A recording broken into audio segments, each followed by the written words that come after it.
There is a moment. It doesn't announce itself. There's no alarm, no change in the equipment, nothing that would tell you from the outside that it's happening. But if you've been in enough of those rooms, you learn to feel it. The quality of the air shifts. The rhythm of the breathing changes, not just in the patient, but somehow in the whole room. And the person in the bed, whoever they've been for the last 70, 80, 90 years, they become completely, absolutely present. More present than they've been in years. Maybe more present than they've ever been. The noise drops away. Not the monitors, those stay. But the internal noise, the worry, the plans, the things they've been carrying, the things they haven't finished, the things they meant to say. All of it falls away, and what's left is just the person. In that clarity, most of them look at whoever is in the room with them, and they say something, almost all of them. Different words, different voices, different faces, different regrets, different loves, different histories, but the same thing underneath. Always the same thing underneath. I have been in those rooms for 40 years. I have sat at the edges of more than 400 lives at their final hour. I have held that space more times than I can fully count, and I have carried what I heard there every single day since. Today, I am going to tell you what it was, who I am, and why any of this matters. My name is Edward Carver. I am 74 years old. I spent 40 years in emergency medicine, trauma units, critical care, Level 1 facilities where people arrive in the worst moments of their lives, and your job is to meet them there, calm, capable, and clear, no matter what you walked in from. I ran a major emergency department for 11 years. I trained residents for nearly 2 decades. I've seen almost everything a human body can do and survive, and I've seen what it cannot. I retired 3 years ago. I want to be honest with you about what retirement has looked like for me, because I think a lot of people imagine that a long career in medicine produces a certain wisdom, a kind of peace that comes from having seen so much. And in some ways that's true. But in other ways, retirement has simply given me the silence and the stillness to finally sit with 40 years worth of things I didn't have time to process while they were happening. You don't stop and reflect much in emergency medicine. The nature of the work doesn't allow for it. You move from one room to the next. You make decisions under pressure. You compartmentalize, because if you don't, you can't function. And you promise yourself you'll come back to things later. Later is retirement. And what I've spent the last 3 years coming back to, what keeps presenting itself over and over when I sit quietly with 40 years of memory, are the patterns. That is the thing most people don't expect when I describe what 40 years in emergency medicine actually teaches you. They expect me to talk about the extraordinary cases, the miraculous saves, the dramatic moments. What I actually think about, most often, is the patterns. Because the extraordinary cases were extraordinary by definition, unusual, anomalous, memorable, precisely because they didn't happen often. But the patterns happened constantly, across every demographic, every background, every income level, every kind of life a person could have lived. The same shapes kept appearing. The same things kept being said. And when something happens that consistently, in that many different contexts, over that many years, you start to pay attention to it differently. You start to wonder if it's telling you something that you would benefit from hearing.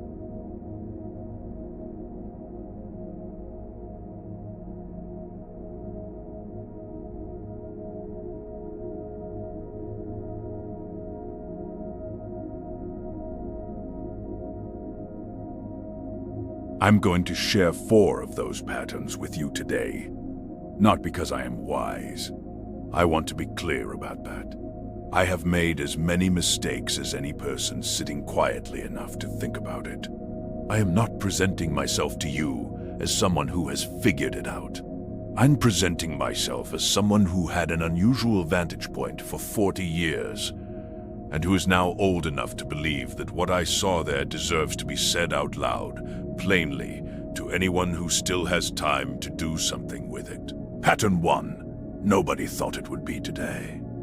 The first pattern I noticed, and it took me close to 5 years before I really began to see it clearly, is this. Nobody ever thought it would be today. I know how that sounds. Of course, they didn't think it would be today. They came to my emergency department because something unexpected happened. That's the definition of the situation. An accident, a cardiac event, a fall, a diagnosis that moved faster than anyone anticipated. But that is not what I mean. I'm not talking about the medical crisis. I'm talking about their lives. I had a patient. I'll call him Robert. He was 61 years old. He came in following a massive coronary event. We got him stable, but it was a long night. By the time we had him on the other side of it, he was in and out of consciousness, coming back slowly. I sat with him for a while, the way you do in those quiet stretches, when the machines are doing the work and the family hasn't arrived yet. Those hours have a particular texture to them. He came to full lucidity at one point and looked at me directly, the way patients sometimes do when the vulnerability of the moment cuts through everything else. And he said, I was going to start living next year. I was going to start living next year. He said it without drama, not as a complaint, not as self-pity. He said it the way you might observe something about the weather, a simple, unguarded fact. He had a trip to Portugal that had been planned for years, always deferred for one reason or another. He had a retirement that was supposed to begin in 18 months, at which point the real life, the life he actually wanted, was going to start. He had a conversation with his daughter that had been waiting for 3 years, a conversation he kept meaning to have, but didn't quite know how to begin. Next year, in 40 years, I heard some version of that sentence more times than I am able to count. The specific nouns changed, the timeline changed, but the architecture was always identical. I always meant to. Once things settled down, I was going to. When I retired, I was going to start. I told myself I'd get to it when I started calling it the waiting room in my own internal language. The invisible waiting room that most people spend the better part of their one life sitting in, waiting for the circumstances to be a little more favorable, waiting for the children to need less, waiting for the financial pressure to ease, waiting for retirement, waiting for the right moment.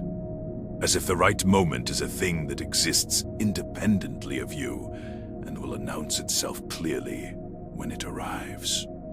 Here is what nobody in that waiting room understands, because you cannot understand it from inside the waiting room. The moment never announces itself. In 40 years, I never once sat with a patient in acute crisis who said, I felt this coming. I had time to prepare. I made peace with where things stood before today. Not once. Not in 40 years. The body does not consult your plans before it fails. The accident does not check whether it's convenient. The diagnosis does not wait for your mortgage to be paid off and your children to be launched and life to have finally reached the state of readiness you've been working toward. It arrives when it arrives, and when it does, the only thing in the world that matters, the only thing you will think about from that hospital bed, is what you did with the time before it got there. Robert survived. He was in the ICU for 9 days. I saw him once more before he was discharged. He was doing well, genuinely well, and he told me, somewhat sheepishly, that he'd called his daughter from the hospital bed. That conversation he'd been putting off for 3 years, the one he didn't know how to start. He said it took 11 minutes. I've thought about that more than he probably knows. 3 years of deferral. 11 minutes to do it. The distance between those two numbers is almost everything I want to say about the waiting room. The door you are afraid to walk through is almost never as heavy as you've decided it is. The conversation you keep deferring almost never takes as long as you've told yourself it will. The effort required to step out of the waiting room is almost always smaller than the effort of sitting in it for another year. The waiting room feels like patience. It presents itself as wisdom, as realism, as practicality, as not rushing into things. But it is not wisdom. It is the very expensive habit of borrowing against a future that is not promised to any of us. Pattern 2, what they actually reached for. Let me tell you what I observed when people reached. When the situation was acute and the body was fighting and the person inside the body made the instinctive, unfiltered choice about what mattered. In 40 years, I watched a lot of people make that choice, and it was remarkably consistent. Nobody reached for their work laptop. Nobody asked to check their messages. Nobody expressed concern about their quarterly targets. Nobody asked someone to bring them their awards, their certificates, their recognitions. Not to review them, not to comfort themselves with them. Nothing. I want you to sit with that for a moment, because I think it's easy to hear and hard to actually absorb. The things that feel most urgent in daily life, the career milestones, the financial achievements, the status markers, the opinions of colleagues and competitors. At the moment when the filtering stops and the instinct speaks, none of those things appear. None of them. What people reached for was always the same. People. Specific people. Named people. Call my wife. She needs to know where I am. Is my son here? Can someone get my son here? Tell my sister. She'll understand. Just tell her I love her. My granddaughter. I need someone to call my granddaughter. This pattern was so consistent that I stopped being surprised by it. Around year 12, it became, instead, something I thought about in quiet moments, a kind of compass reading, taken from the least filtered point in a human life. This is what the compass points to. Every time, without variation, the specific people you love, the specific relationships that carry the actual weight of your life, not the idea of connection, not the network, not the community, not the followers, the specific human beings whose absence, even in imagination, makes everything feel different. I had a patient, a woman, 58 years old, who came in after a severe stroke. The aphasia was almost total. She had lost most of her ability to form language. She could make sounds, but not words, could gesture, but not speak. There was a name she kept trying to produce. Everyone in the room could feel her effort around it, something that was clearly the most important thing she wanted to communicate. One of my nurses, an extraordinarily perceptive woman who'd been with us for years, stayed with her patiently, working through it gently until she figured out what she was trying to say. It was her sister's name. The two of them had been estranged for 9 years, a dispute over their mother's estate, something involving a piece of jewelry, some misunderstanding about intentions that had hardened over years into silence, and then into distance, and then into the assumption that the distance was permanent. 9 years of silence over something that, from the outside, from the vantage point of that emergency room, looked impossibly small. We found the sister. She drove 4 hours. She walked into that room, and she took her sister's hand. And the patient, who had been exhausting herself trying to produce language for hours, simply stopped. She stopped fighting to speak. She stopped trying to communicate anything at all. She just held the hand. That was enough. That was everything. Give me a second. I am not an emotional person by training. 40 years in emergency medicine does not produce emotional people. It produces people who have learned to be very good at managing their emotions in real time. But retirement and distance and the act of actually sitting with these memories, that is a different thing. Some of these still get me. What I want you to understand from this, really understand, not just hear as an abstraction, is that there is a precise audit that happens when a life compresses to its final hours. All the noise clears. All the things that felt urgent for decades, the comparisons, the resentments, the professional anxieties, the social positioning, they fall away. Not because someone chooses to release them, but because in that moment, the body and the mind simply have no bandwidth for them. They were never load-bearing. They just occupied space. And when they're gone, what's left is very simple. 3 questions, just 3. Did I love the right people? Did they know it? Did I show up for them? That is the whole audit. That is the entire review that 40 years of emergency medicine has led me to believe actually matters when a life reaches its final accounting. And the tragedy, the one I watched play out more times than I care to count, is that most people spend their days optimizing for everything except those 3 questions. We optimize for income, for advancement, for the appearance of having things together, for the approval of people we don't particularly like or even know well. We treat the people who matter most as if they will simply always be there, as if proximity is the same thing as connection, as if not having left is the same thing as having shown up, and the things we treat as if they cannot wait, the urgent things, the demanding things, the things that seem to have consequences if we don't attend to them immediately. Those things continue demanding our time and energy until the day we run out of it. We have the proportions almost exactly backwards. Pattern 3, what was never said. The third pattern is the one I find hardest to talk about, not because it's the most dramatic, but because it is the most personal. Because this pattern is not only something I observed in 400 patients, it is something I participated in from the wrong side. For years, people die with things unsaid. I don't mean unsaid in the dramatic sense. The deathbed confession, the last-minute declaration. I mean the ordinary, accumulated weight of things that were never said, because there always seemed to be time, and because it was easier not to.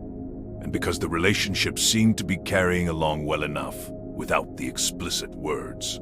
Apologies that were genuinely felt but never delivered. Gratitude that was real but was allowed to remain unspoken because it felt obvious. Love that was expressed through years of sacrifice and showing up and staying, but that was never said plainly, in plain language, without ambiguity. I think we believe, most of us, most of the time, that the people who matter to us can read us. That they know, that the accumulated evidence of our presence and our effort communicates what we never quite find the words for.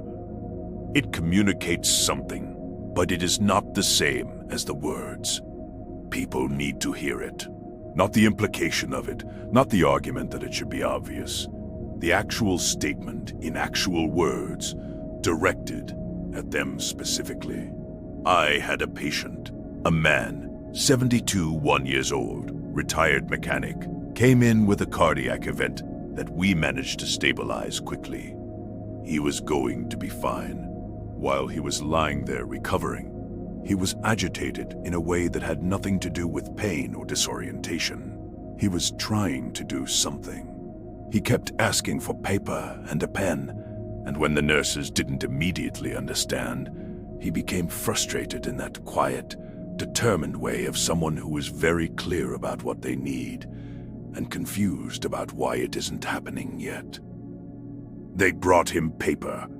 He wrote 1 sentence, folded the paper precisely, and asked me specifically, looked at me and asked me to make sure his son had it in his hand before they saw each other, before his son walked into the room. I assumed it was something practical, a medical preference perhaps, or something about his home, his affairs.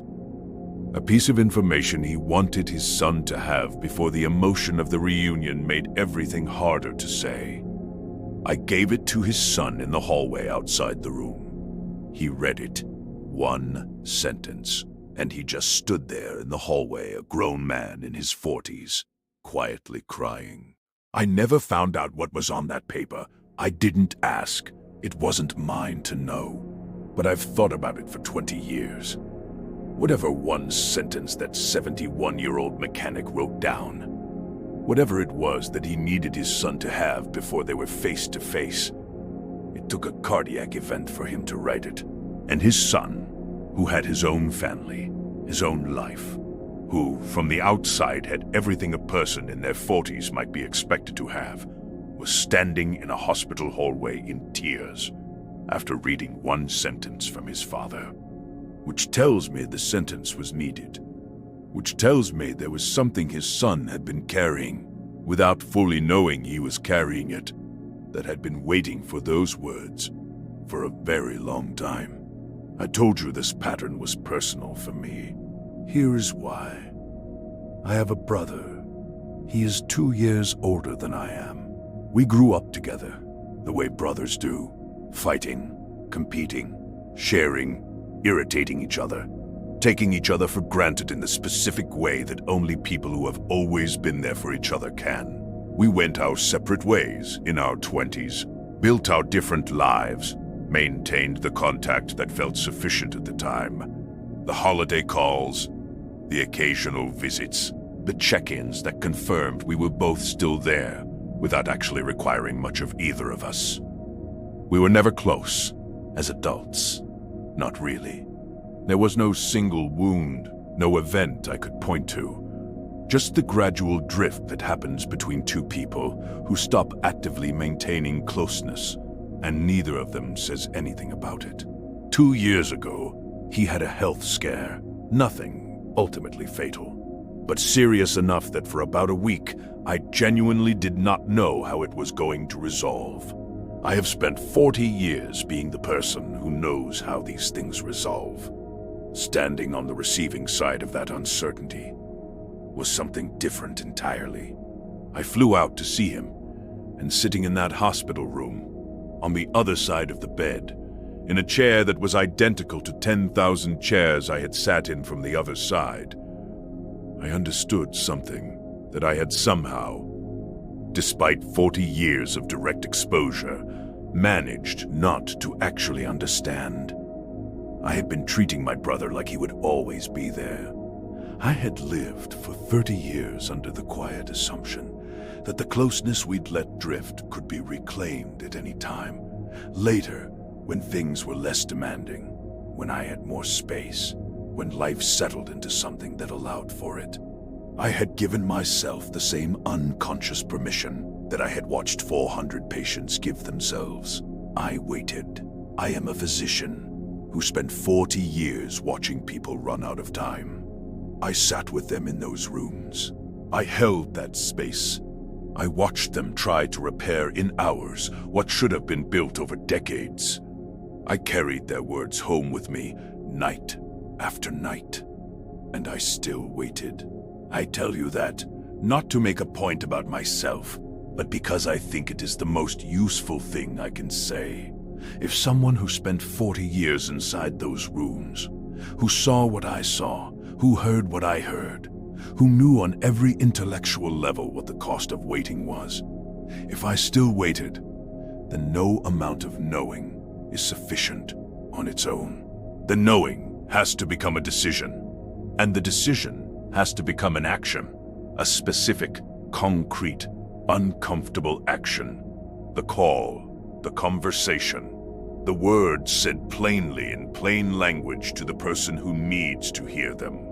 Not the intention to do it, the doing. My brother is fine. He recovered completely. We speak every week now. We say things to each other that we should have been saying for 30 years.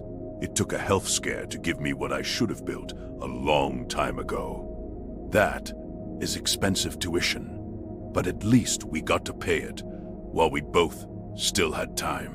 Pattern 4. The body kept the record. I want to talk about something clinical now. Something I observed, not as a bystander to people's emotional lives, but as a physician tracking the physical consequences of how those lives were lived. Stress kills people. I am not using that phrase loosely. I am not talking about stress in the abstract, self-help sense. I am talking about the measurable, documented, physiological destruction that chronic, unresolved emotional distress inflicts on the human body over years and decades. The cardiovascular system, the immune response, the inflammatory markers, the gut microbiome, the hormonal balance, the architecture of sleep. These are not metaphors. These are systems that operate differently, measurably, quantifiably differently, in a body that has been running the chronic stress response for 20 years. I watched patients come through my emergency department whose bodies were 15 and 20 years older than their chronological age. Men in their mid-50s, presenting with the cardiovascular profile of men in their mid-70s. Women in their early 60s, with immune systems that had simply worn out under years of sustained demand. And when I sat with these patients, when there was time and stability and they were able to talk, the story underneath the clinical picture was almost always the same.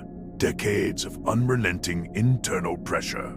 Decades of a nervous system that was never allowed to fully return to baseline. Decades of lying awake at 3 a.m. running calculations.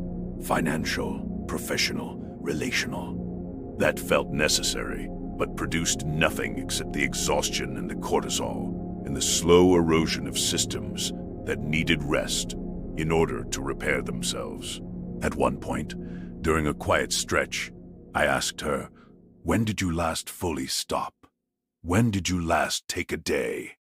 A real day, where nothing was required of you?" Not offended, not confused exactly, more like someone who has been asked a question in a language they recognize but no longer speak. She said, "I don't think I know what that means for me anymore. Not, it's been a while. Not, I take vacations, but I'm always checking email." She genuinely couldn't access the concept as something that applied to her own life. The relentlessness had become so integrated into her identity, so completely identified with who she was and what she valued about herself, that stopping wasn't a thing she could imagine doing. That is the most precarious place I know of. Not when the pressure is external and recognized. When you know it's hard, and you know why. But when you can no longer find the boundary between the pressure and yourself. When you have become so identified with the running that you've lost the capacity to imagine standing still. What I want you to hear, from the clinical side of 40 years, the things that are eroding you, the things I watched erode 400 people in that emergency department, are almost never the unavoidable difficulties of a genuine life well lived. They are the self-imposed, internally generated, unnecessary battles, the comparisons you chose to make, the standards you set that no one asked you to meet, the approval you decided was necessary from people who were barely thinking about you, the grudges that were costing you cortisol every day while the other person went about their life unchanged. The stress that destroys people is not the stress of hard work or genuine difficulty. It is the stress of a life that has been turned into a war by the person living it. And that war, unlike the circumstances that sometimes make life genuinely hard, is one you have the ability to end. What I want to leave you with. I've been in this room with you for a while, and I want to be careful about how I end this. The temptation at this point is to give you something prescriptive, a framework, A list of steps, a morning practice, something that wraps up neatly and sends you away with clear instructions. I'm not going to do that. Not because frameworks are useless, but because in 40 years of sitting with people at the end of their lives, I never once observed someone wishing they'd had a better framework. What they wished, what they said in one form or another, in one language or another, from one kind of life or another, was that they had made a different decision.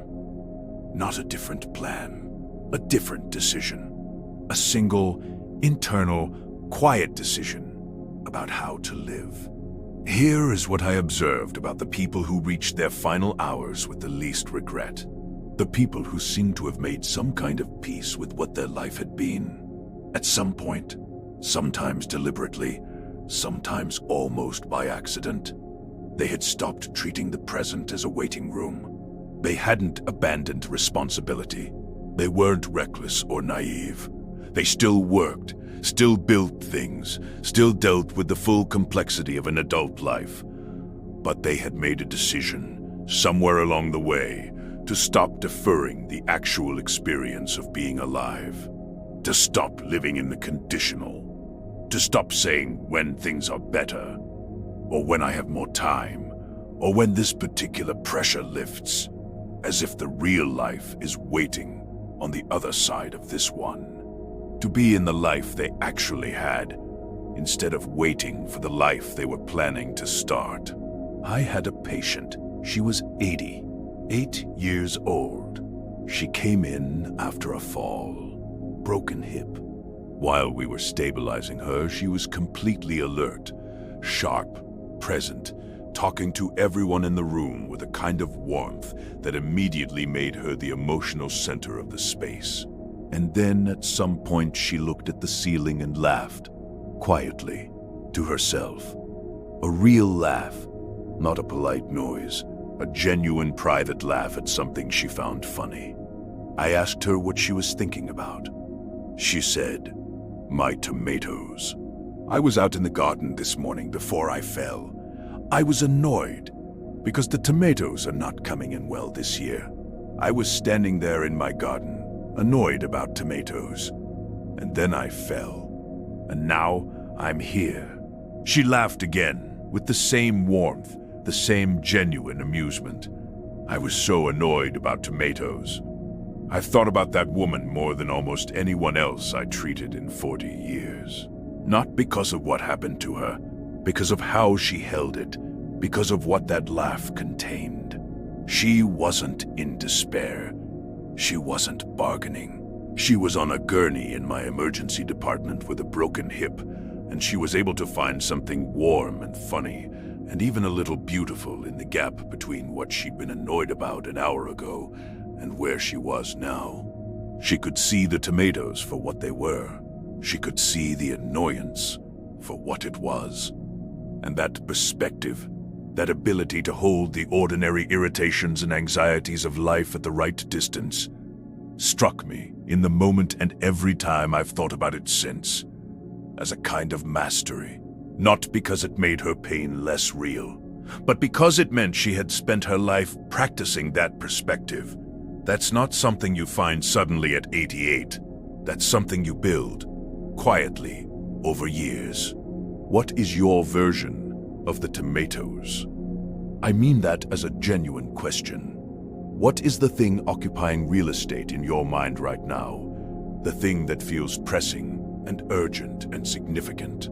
That from the right distance, from the right vantage point, from a gurney with a broken hip, or a hospital bed looking back at 60 years, would seem small, not worthless. Small, appropriately sized, not the thing that deserves to be consuming the amount of internal space you're giving it. I'm not asking you to stop caring about things. I'm asking you to get the proportions right. Because what I watched over 40 years was people arriving at the end with the proportions wrong. Having given the largest portion of their finite energy and time and attention to things that, in the last accounting, had very little weight. And having given the smallest portion, the leftover portion, the portion that was left after everything else made its demands, to the things that turned out to be everything. The people you love, the words you meant to say, the presents you kept promising you'd give them when things were less hectic, the life you kept meaning to actually show up for. Those things will not always be available to you. I know this with precision. I watched the window close on them for 400 people, over 40 years. But right now, at this moment, they are probably still available to you. The person you've been meaning to call is probably still reachable. The conversation you've been putting off is probably still possible. The apology still has somewhere to land. The door out of the waiting room is still open. Robert, the man I told you about at the beginning, the one who was going to start living next year, the one who spent 11 minutes on the phone with his daughter from an ICU bed. I thought about him while I was preparing to speak to you today. I hope he went to Portugal. I hope those 11 minutes opened something that stayed open. I hope that when life gave him a second chance, he understood it as what it was, and he stopped waiting. That is what I hope for you. Not a perfect life, not a life without hardship or difficulty or loss. A life in which the proportions are right, in which the people who matter know it, in which the things you meant to say got said while there was still someone there to receive them, in which the waiting room stayed empty, because you were too busy actually living to sit in it. You still have time for that. Use it. Before you go, if something in this conversation stayed with you, if there is someone it made you think of, or something you've been meaning to do, I want to ask one thing of you. Don't close this and move straight to the next thing. Sit with it for a few minutes. Let it settle. And if there is something you have been deferring, a call, a conversation, an apology, a simple statement of something true, consider doing it today. Not this week, not when things are less busy. Today, in the comments, I'd like to know, what is your waiting room? What is the thing you keep telling yourself you'll get to when the time is right? I read every one. After 40 years of listening in those rooms, I'm not going to stop now. My name is Dr. Edward Carver. Thank you for giving me your time. I'll see you in the next one.